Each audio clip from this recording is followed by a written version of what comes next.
Dans le sommaire de ce journal, la CENI a publié le calendrier réaménagé du processus électoral.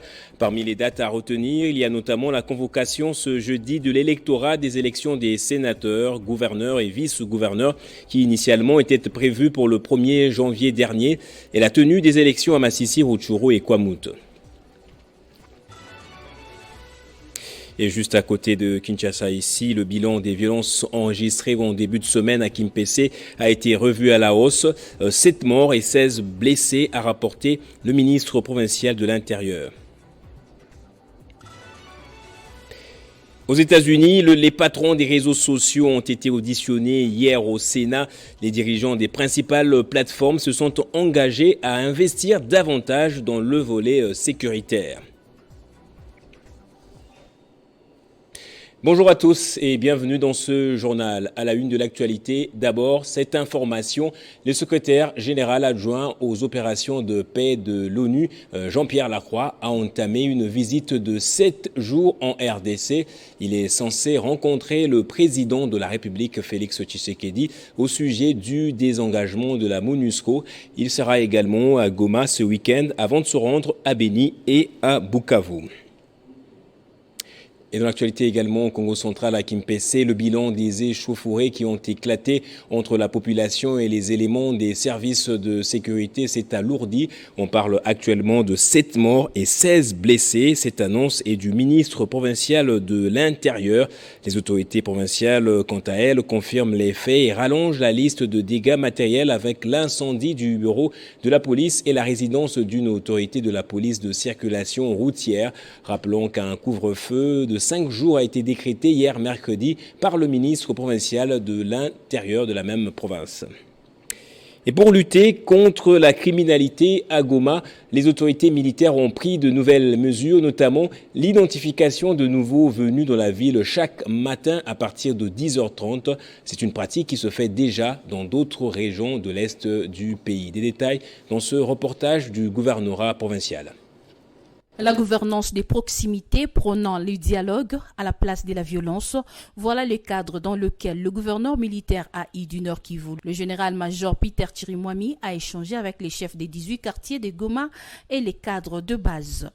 Les racines de l'insécurité telles que la gestion de Ouazalendo, la proximité, la promiscuité des camps des déplacés et des camps militaires, la consommation et la commercialisation de chanvre et autres stupéfiants ont été à l'ordre du jour, renseigne le gouverneur qui donne déjà les premières décisions. C'est que nous devons tous nous mettre ensemble pour la sécurité de la population.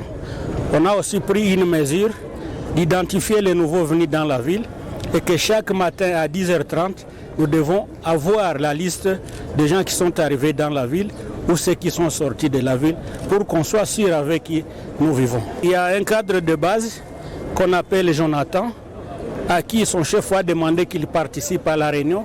Il a dit qu'il ne peut pas. Ça, c'est une insubordination et nous ne pouvons pas encourager cela, surtout qu'il entretient le banditisme au niveau de sa cellule. On n'a pas accordé 10 jours pour évaluer. Ce qui est vrai, on avait parlé d'une semaine et après une semaine, on a trouvé que c'était tôt. Pour savoir si la mesure est bonne ou mauvaise, dans 7 jours, c'était difficile. Et nous nous sommes accordés qu'après 30 jours, nous allons revenir ensemble pour évaluer cette mesure. Occasion pour les cadres des bases de soutenir la décision des restrictions pour la circulation de motos, transport en commun au-delà des 18h, heure locale. D'accord, il est mesure, il va toujours ferme jusqu'à ce que tu n'as pas ta sécurité à mesure. Parce que bamoto, bamotard, babandi bamingi banaji déplacer comme moto. Zile mamoto kuendelea kwetu shie tutaikubali sana jute na tuko ba victime si ba cadre de base. Le gouverneur militaire a transmis les remerciements du chef de l'État Félix-Antoine Tshisekedi pour sa réélection aux participants à cette rencontre du 31 janvier 2024. Et dans le Sud Kivu, les cadres et agents de l'Assemblée provinciale de la province, justement, sont en grève illimitée depuis le mardi 30 janvier 2024. Ils revendiquent 20 mois d'arriérés de dotation du gouvernorat et du gouvernement provincial et 12 mois de rétrocession du gouvernement central. Tous les bureaux sont donc fermés jusqu'à nouvel ordre. Et je le disais dans le sommaire, la CENI a publié le nouveau calendrier réaménagé du processus électoral. Dans ce nouveau chronogramme, la CENI annonce les sénatoriales pour le 31 décembre 2024 et confirme en plus les scrutins indirects des gouverneurs et vice-gouverneurs au 7 avril 2024. La tenue des élections à Massissi, Rutshuru et Kwamouth est aussi confirmée. La Commission électorale nationale indépendante a récemment publié, par sa décision numéro 006/CENI/AP/2024 du 25 janvier 2024, le calendrier réaménagé du processus électoral 2022-2027 relatif aux élections présidentielles, législatives, provinciales, urbaines, municipales et locales. Les élections législatives nationales et provinciales dans les circonscriptions électorales de Massimanimba dans la province de Kwilu et Yakoma dans les Nord-Ubangi sont reprogrammées pour le 28 avril 2024. Mais bien avant d'en arriver au scrutin, proprement dit, plusieurs autres activités sont également prévues, telles que le recrutement et l'identification du personnel temporaire, la préparation du matériel électoral, la cascade des formations des formateurs, et la campagne électorale dans ces deux circonscriptions électorales est prévue du 28 mars 2024 au 26 avril 2024. Un calendrier détaillé duquel on peut aussi retenir par exemple que l'organisation des scrutins des sénateurs est fixée au 31 mars 2024 et ceux des gouverneurs et vice-gouverneurs au 7 avril 2024. Le 11 avril 2024, c'est l'organisation des scrutins de conseillers urbains ainsi que les bourgmestres et bourgmestres adjoints. Dans le même calendrier, s'y suivent un certain nombre de dates, répertoriant notamment l'organisation des scrutins des conseillers urbains ainsi que le bourgmestre et bourgmestre adjoint, la convocation de l'électorat, des scrutins directs, des conseillers, des secteurs et des chefferies ainsi que de communes, l'identification et l'enrôlement des électeurs dans les territoires de Massissi et Rutshuru dans les provinces du Nord Kivu et à Kwamouth dans la province de Mai-Ndombe, des entités qui ont été écartées aux derniers enrôlements suite à la situation sécuritaire qui sévit dans ces différents coins du pays. L'étape de l'identification et de l'enrôlement des électeurs sera donc suivie de la convocation de l'électorat qui interviendra le 18 juillet 2024. Le bureau provisoire de l'Assemblée nationale que conduit le patriarche et doyen d'âge Christophe Mbosso, accompagné de deux Benjamins, Serge Bahati et Moïse Agé Matembo, a procédé à la cérémonie de remise-reprise avec le bureau sortant. La cérémonie est allée du mercredi 31 janvier à ce jeudi 1er février dans la salle des conférences des présidents située au 2e niveau du Palais du Peuple. On pensait que la page était définitivement tournée, mais non, l'IGF et l'EPST continuent de se regarder en chien de faïence. Une nouvelle altercation fait la une des réseaux sociaux depuis l'intervention du ministre de l'EPST contre la mission des inspecteurs des finances au sein de son ministère. Tony Mwaba leur a reproché notamment le fait qu'ils ne se sont pas munis d'un ordre de mission. Pour Jules Alinguete qui a réagi, il s'agit de l'agitation. C'est reparti les bisbilles entre Jules Alinguete et Tony Mwaba. Pourtant, les deux personnalités avaient fumé le calumet de la paix devant témoins et presse. Une nouvelle brouille vient donc de relancer le conflit latent à l'origine d'après une vidéo devenue virale où l'on voit Tony Mwaba sermonner 3 agents publics, la présence sans ordre de mission des inspecteurs de l'IGF au sein du ministère de l'EPST. Tony Mwaba, visiblement remonté, s'en prend à ses agents et leur reproche leur attitude, notamment le fait qu'ils ne soient pas venus se présenter devant lui avant d'entamer leur mission et le fait qu'ils aient saisi de l'argent à la comptabilité du ministère. Vous venez vous présenter au ministre avant le travail. Est-ce que vous l'avez fait? Comment vous pouvez vous comporter plus qu'un parquet? L'inspection des finances n'est pas au-dessus de la loi. Quand vous venez, j'apprends que vous venez chez le comptable, vous l'avez ravi $1000. Les inspecteurs des finances arrivent pour ravir un comptable $1000. Vous allez avec ça où? Vous lui ravissez tous ses effets personnels. Vous êtes tombé aussi en infraction et ça c'est du banditisme. Ça, moi je ne peux pas accepter. Quand vous arrivez, le ministère est géré par un responsable, vous présentez l'ordre de démission, on vous oriente, vous allez faire votre travail. Ici il n'y a pas de voleurs, messieurs. Que ce soit les enseignants fictifs, les écoles, tout est en ligne. Alors quand vous venez, sauf si vous avez une autre intention, et je suis informé, là, on vous a utilisé, je vous dis, mes chers frères, vous êtes en train d'exécuter une sale besogne. Mais ce que je n'ai pas apprécié, c'est ça. En tant que ministre, Je suis au bureau, vous débarquez, vous commencez à saisir des choses. Vous ravissez. Quel est le mandat du parquet qui vous permet de ravir à quelqu'un $1000? N'était-il pas vraiment muni d'un document officiel? Sur Internet, les choses vont dans tous les sens. D'après le journaliste Dou Beledou, les inspecteurs de l'IGF ont été brutalisés, séquestrés, filmés, alors qu'ils étaient bel et bien en mission officielle de contrôle auprès de la Direction nationale de contrôle de la paix des enseignants, ex-CECOPE, pour 180 jours. Ils seraient en train d'enquêter sur le détournement présumé de la prime d'encadrement de la paye pour l'année 2023, estimée à 700 milliards de francs congolais, à raison de 7 milliards de francs congolais par mois multipliés par 10 mois d'arriérés. Par ailleurs, le tweet laconique de l'inspecteur général des finances chef de service Jules Lingueté est révélateur de l'ampleur du conflit. La sorcellerie consciente, c'est aussi quand un politicien congolais éprouve des chagrins et s'agite lorsque la RDC réalise d'importants progrès.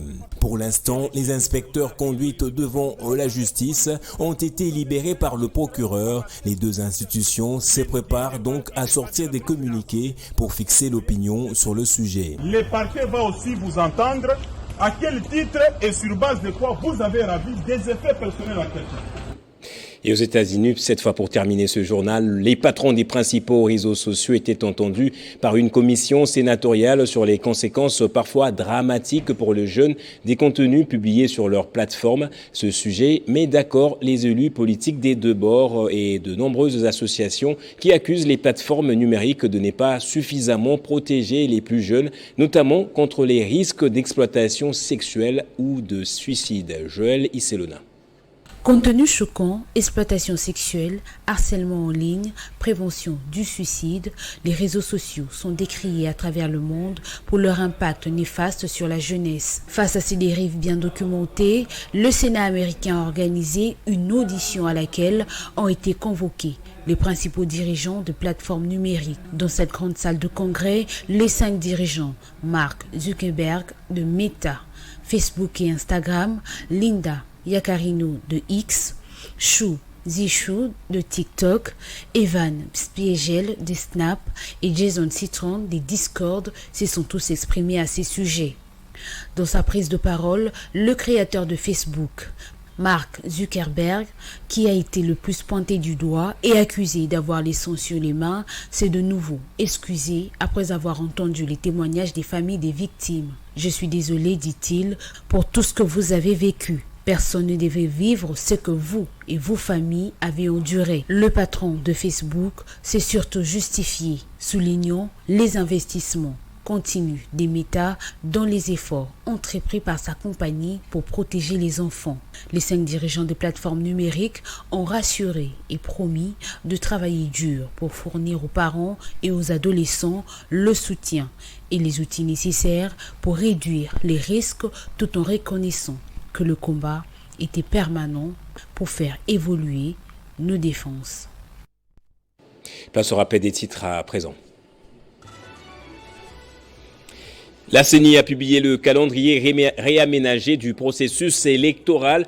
Parmi les dates à retenir, il y a notamment la convocation ce jeudi de l'électorat des élections des sénateurs, gouverneurs et vice-gouverneurs qui initialement étaient prévues pour le 1er janvier dernier et la tenue des élections à Massissi, Rutshuru et Kwamouth. Et le bilan des violences enregistrées en début de semaine à Kimpese dans le Congo central a été revu à la hausse. 7 morts et 16 blessés a rapporté le ministre provincial de l'Intérieur. Et puis aux États-Unis, les patrons des réseaux sociaux ont été auditionnés au Sénat. Les dirigeants des principales plateformes se sont engagés à investir davantage dans le volet sécuritaire. Après le rappel des titres, passe à présent à la revue de presse.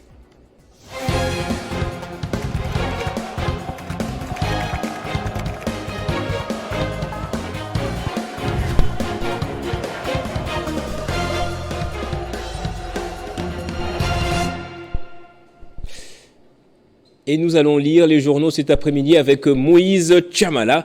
qui me rejoint de l'autre côté du studio. Bonjour Moïse et bienvenue à vous. Bonjour Gaëtan Kouba-Bouranzi, merci et bonjour à tous ceux qui nous suivent dès partout en RDC.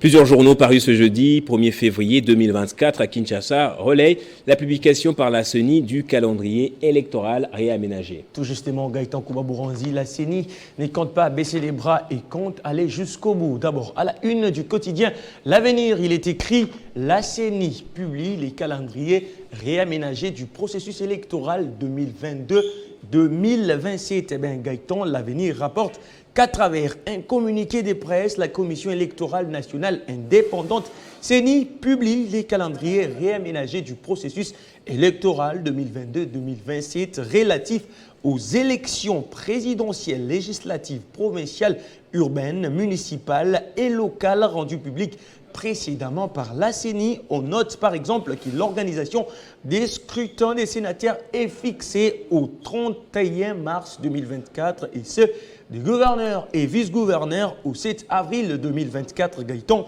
le 11 avril 2024, c'est l'organisation des scrutins des conseillers urbains ainsi que les bourgmestres et bourgmestre adjoint. De l'autre côté, Forum des As, lui, plutôt, il écrit à sa une « Voici les calendriers réaménagés du processus électoral. » Gaëtan Kouba-Bouranzi, après avoir réussi les paris de la tenue le 20 décembre 2023 des élections générales en République démocratique du Congo, conformément au délai constitutionnel, la centrale électorale entend visiblement parachever en toute transparence sa mission d'assurer l'organisation du 4e cycle électoral en RDC, estime ces quotidiens qui attirent l'attention des électeurs sur un aspect important à noter, c'est la convocation de l'électorat à Yakoma et à Massimanimba où le suffrage avait été annulé tout récemment en raison notamment de fraude, vandalisme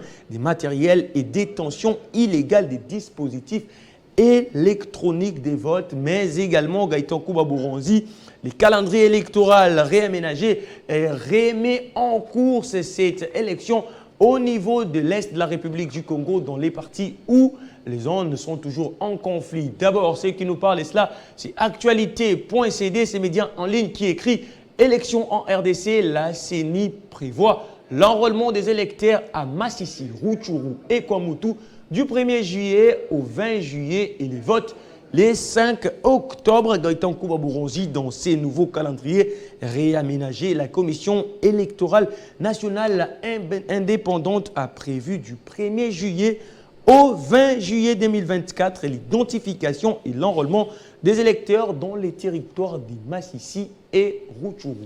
Et Didier Mazenga est le nouveau secrétaire général proclamé du PALU par le Congrès. Tout justement, Gaëtan Kouba-Bouranzi, nous le savons, qu'il y a Palou Mayobo et il y avait Palou Makiashi et actuellement, on ne sait plus s'il y a Palou Mazenga ou Palou Makiashi parce qu'hier, Didier Mazenga était proclamé secrétaire général de ces partis à travers un congrès. Gaëtan Kouba-Bouranzi, ça se passe dans les colonnes du quotidien Forum des As qui annonce que les suspens est désormais levé au parti lumumbiste unifié. Un nouveau secrétaire général vient de prendre les rênes de la formation politique d'Antoine Gizenga. C'est au cours du congrès extraordinaire organisé mercredi 31 janvier à Kinshasa que des cadres et militants du PALU ont porté l'air dévolu sur Didier Mazenga ayant enregistré une seule candidature. Les congressistes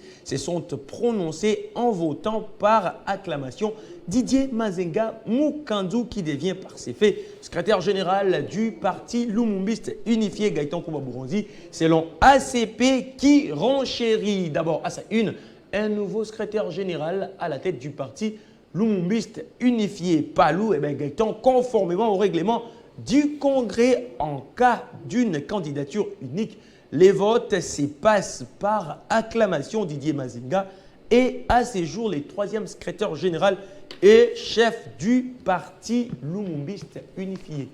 Et pour terminer, 50 millions de dollars serait la somme d'honoraires qu'a payé Donald Trump à ses avocats. Tout justement, Gaëtan Kouba-Bouranzi, cette somme fait parler des médias nationaux et internationaux. Gaëtan, à la une de RFI, il est écrit « États-Unis, ces fonds des campagnes qui financent les frais de justice des Donald Trump » avec ces Gaëtan Kouba-Bouranzi.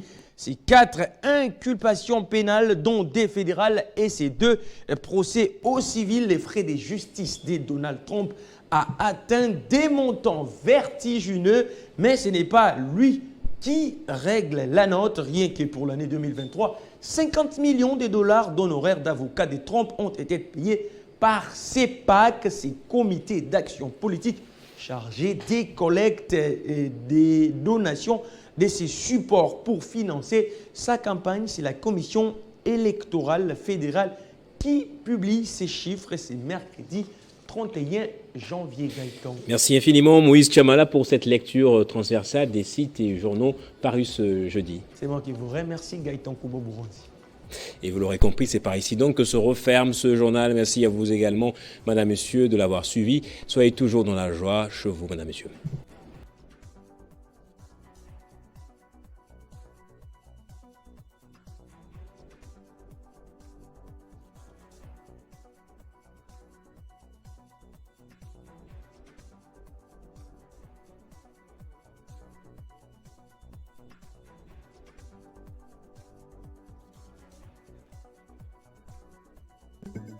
Retrouvez toute l'actualité en continu sur www.tele50.cd.